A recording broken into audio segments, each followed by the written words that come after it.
एक करौली की रानी थी, एक बार बिहारी जी का दर्शन करने आई। करौली हमारे वृंदावन से भरतपुर के पास पड़ता है करौली।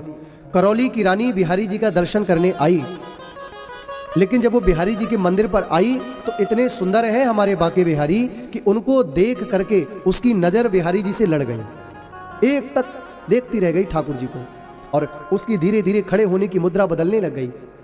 और जैसे उस रानी की नजर बिहारी जी से मिले तो रानी के कानों पर आवाज आने लग गई, रानी मैं तेरे साथ चलूंगा, रानी मैं तेरे साथ चलूंगा। सत्य घटना इसी कलयुग की, सर्च करिएगा। आवाज आने लगी कानों में, रानी मैं तेरे साथ चलूंगा। अब रानी एक दो बार अनसुनी कर दे, कान तो नहीं बज रहे, रानी ने ऐसे कान में लगाया, फिर भी आवाज आई, रानी मैं तेरे साथ चलूंगा। अब रानी राजा के स्वभाव से परिचित थी, रानी राजा को हिलाई, कहती सुनते हैं? राजा कहता बोलो क्या हुआ? बोले मुझे आवाज आ रही है, ठाकुर जी कह रहे हैं रानी मैं तेरे साथ चलूंगा। राजा बोला तेरा तो यही हाल है, जहां जाती वहीं तुझे आवाज आने लगती है, मुझे कभी कुछ नहीं कोई कहता, तुझे क्यों आवाज आती? चल चुप दर्शन कर। एक बार डांट दिया राजा ने, फिर रानी दर्शन करने लगी। थोड़ी देर बाद फिर आवाज आई, अरे रानी कहती सुनते हो? फिर से कह रहे रानी मैं तेरे साथ निकल के आ रहा हूं, मंदिर से चलूंगा। राजा ने हाथ पकड़ा रानी का, चल तुझे पहले मैं लेके चलूं, चल निकल यहां से। अब जैसे रानी का हाथ पकड़ करके राजा जाने लगा, बिल्कुल सत्य घटना मेरे बाके बिहारी की, पूज्य गुरुदेव की हमने मुख से सुनी थी।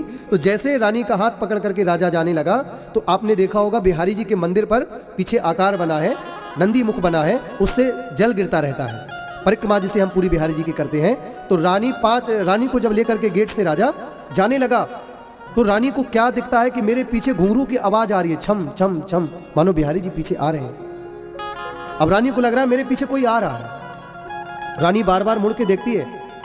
राजा कहता रानी तुझे क्या हुआ? बोले देखो तुम मुझे ज्यादा डांटो मत, मेरे मन की भी पीड़ा सुनो। मैं मंदिर में थी तो मुझे आवाज आ रही थी कि रानी मैं तेरे साथ चलूंगा, रानी मैं तेरे साथ चलूंगा, लेकिन अब मुझे घुंघरू की आवाज आ रही है और मुझे ऐसा लगता है कि मेरे बाके बिहारी मेरे पीछे पीछे आ रहे हैं। अब राजा जैसे भी अपने साधन से आया, रानी को लेकर के करौली गया, और जब रानी चली गई तो यहाँ पर जो मंदिर के पुजारी थे हमारे बाके बिहारी जी के, जब हमारे ठाकुर जी सोते हैं तो रात में चंदन के पालने पर सोते हैं, आपने दर्शन किया होगा। तो जो गर्भगृह में हमारे ठाकुर जी का जो पालना है वो चंदन का है। तो ऋतु के हिसाब से हमारे ठाकुर जी की अंग सेवा गोस्वामी जन करते हैं, तो उन्होंने नित्य की भांति अंग सेवा हमारे ठाकुर जी की करी, और अंग सेवा करके नित्य की भांति ठाकुर जी को पलन में पौढ़ा दिया, सुला दिया, सुलाया वृद्ध गोस्वामी जन। इसी कलिकाल की सत्य घटना मानना आप, कृपा बिहारी जी की। रात में अपने हाथों से अंग सेवा करके गोस्वामी जनों ने सुलाया, लेकिन सुबह हमारे ठाकुर जी की बाल रूप की सेवा है ना, तो सबसे पहले भोग पधराते हैं। तो जैसे सुबह मंदिर का कपाट खोला तो गोस्वामी जन देखते हैं कि मंदिर से बिहारी जी गायब हो गए। हाहाकार मच गया मंदिर में, ठाकुर जी कहाँ गए, ठाकुर जी कहाँ गए? अब यहां तो चमत्कार ये नहीं हुआ कि जब गोस्वामी जनों ने मंदिर बिहारी जी का खोला तो ठाकुर जी गायब, और उस करौली की रानी ने जब अपना मंदिर खोला तो वही बिहारी जी रानी के महलों पर आकर के विराजमान हो गए।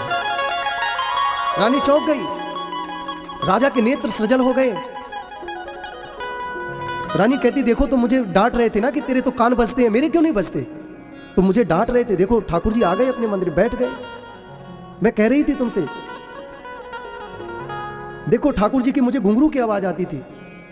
राजा सजल हो गया कि जिस अपनी रानी को मैं मंदिर में डांट रहा था कि तेरे कान बजते हैं, तेरा तो हर जगह का यही हाल है, आज उसी रानी ने मुझ पापी को जो कभी दर्शन नहीं देते, आज मेरी पत्नी के भजन के प्रभाव से मेरे बाके बिहारी आज मेरे महलों पर आकर के बैठ गए।